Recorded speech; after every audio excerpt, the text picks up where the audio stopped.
Hindi ba't nanay mo yung nakaiga dyan sa kabaong?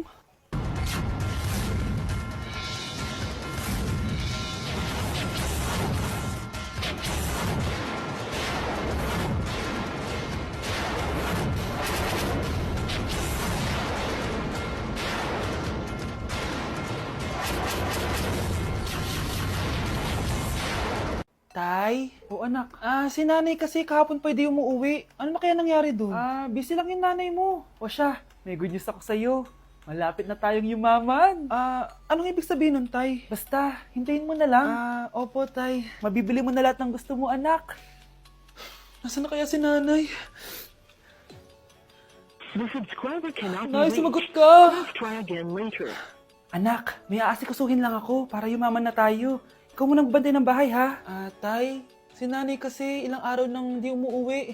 Wala ka pa rin bang balita sa kanya? Scarlett, di ba sabi ko sa'yo busy ang nanay mo? Babalik din yun, huwag ka mag-alala. Sige na, ha? Kainis, wala na naman signal. Kailangan ko tawagan si nanay. Naku, Mare, tigilan mo na ako, ha? Scarlett? Aling Rosa? Bakit po? Bakit nandito ka? Hindi ba dapat nasa burol ka ng nanay mo? Burol? Nagjo-joke ka ata, tita. Buhay pa yung nanay ko. Kakagaling ko lang dun eh. O eto, hindi ba't nanay mo yung nakaiga dyan sa kabaong? Scarlett, anong ginagawa mo dito sa labas? Tay, explain mo to! Bakit nakaburol si nanay, ha? Kaya siguro hindi siya umuwi ng ilang araw?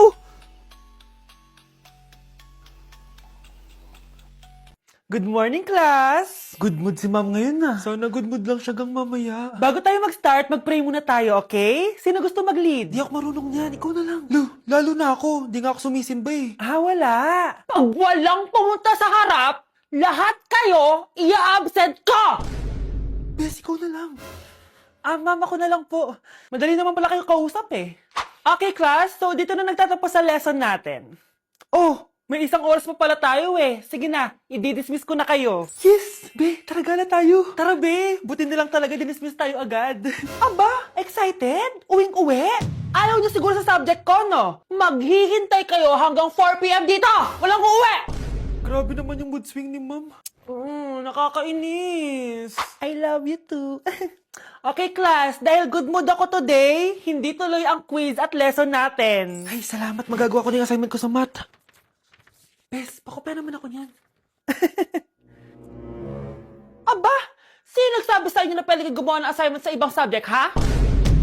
Ma'am. Talagang sinisira niyo mood ko, ha? Lahat kayo bagsak sa quiz!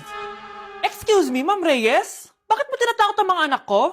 Ma'am, Hindi sila matututo kung hindi ko sila tatakutin. hindi mo kailangan takutin ng mga bata. Kausapin mo sila na maayos. Tama. Tayo ang pangalawa nilang magulang. Dapat maging safe sila sa atin. Gusto mo bang maalala ka nila sa mga pananakot mo? Facts, ma'am. Umayos ka na ha, kung ayaw mong isumbong kita sa principal. Deserve. Anak? Oh, Nay. Gising ka pa? May ibibigay lang ako sa'yo. Oh, eto. Good luck to, ha? Dreamcatcher to, Nay, ah. Oo, anak. Ang sabi nila, magsabi ka lang ng wish mo dyan, matutupad. Malay mo naman, di ba? Thank you, Nay. Dreamcatcher. Matry nga to. Sana maging top 1 ako sa klase namin. Anak! Congrats! Bakit po, Nay? Ikaw daw ang top 1 sa klase nyo! Totoo ba, Nay? Totoo nga to.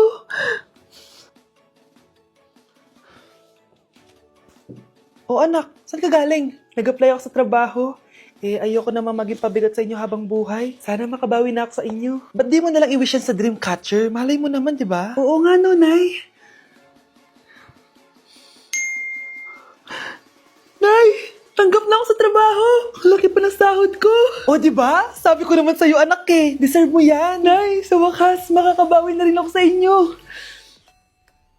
Bes, alam mo, ang yaman mo na. Bakit di ka pa mag-asawa? Ay naku, Bes. Kung may magkakagusto man sa akin, ang gusto ko, mabait at responsable.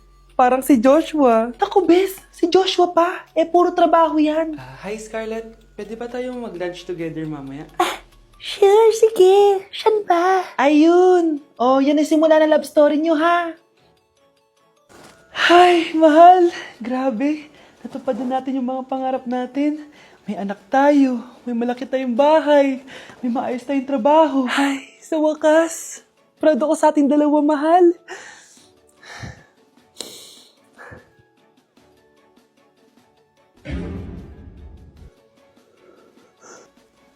Mahal? Nay, punta tayo sa mall. Wag muna ngayon, anak, ha? Madami kailangan na tapusin na trabaho si nanay. Ah, sige po, nay. Palagi nilang busy si nanay. Ako na lang mag-isa lalabas. Ay. Diyos ko po, anong oras na? Di pa pala kami kumakain ng anak ko. Anak, anong gusto mong ulam? Nasaan na ako? Hala, si Teddy na dumihan na. Ano yung gumagapang? Anak! Pumunta yun. Mare! Yung anak mo! Oh, Mare! Nasa inyo na naman yung anak ko? Pasensya ka na, ha? Makulit talaga yun. Mare! Patay na yung anak mo! Natagpuan nilang wala ng buhay kasi natuklaw siya ng ahas. Bakit di siya binabantayan, ha? Ano? Anak? Hindi. Anak? Ma'am, wag po muna tayo lumapit. Iniimbestigan pa po namin yung bangkay. Anong bawal? Anak ko yun, oh!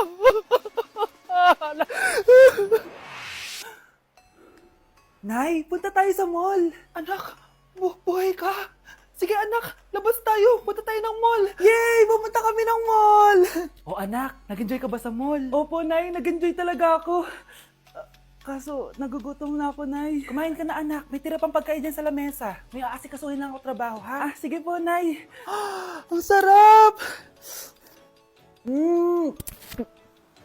Salamat naman at nabuhay ang anak ko. Anak, tapos ka na ba Anak! Anak! Anak! Ayoko mawala ka ulit sa akin! Nay, punta tayo sa mall. Bumalik na naman ako. May sumpa ata tong kwintas na to. Kailangan kitang itapon para tumigil na tong sumpa na to.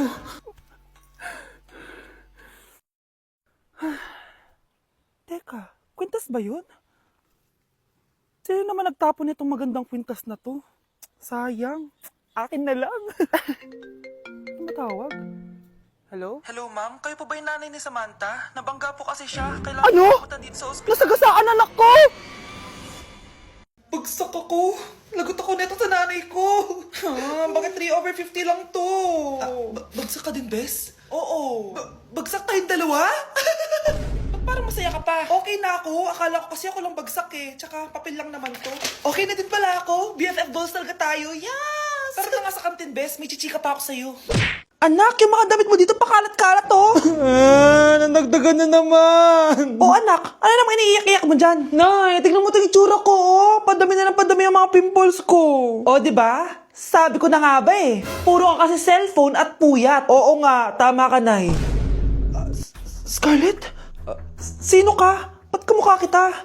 Tsaka bakit ang kinis ng mukha mo, ha? Diba? Ang kinis ng face ko. Oo, diba? Palagi ko kasing gamit tong Glad to Glow Acne Serum. Meron kasi tong Centella, 2% salicylic acid na sobrang gentle lang sa face. Promise, eto talaga nakapagwala ng acne ko without leaving acne marks. Kaya sobrang love ko to.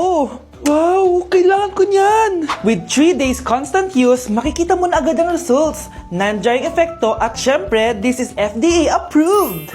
Grabe, nag-improve talaga yung balat ko. Hay nako, bigyan mo na yan na madami para di na umiyak. O eto, sa'yo na to, para maging kasing ganda mo na ako. Tsaka bumili ka na rin, 179 pesos lang to. Super affordable, di ba? Thank you ah.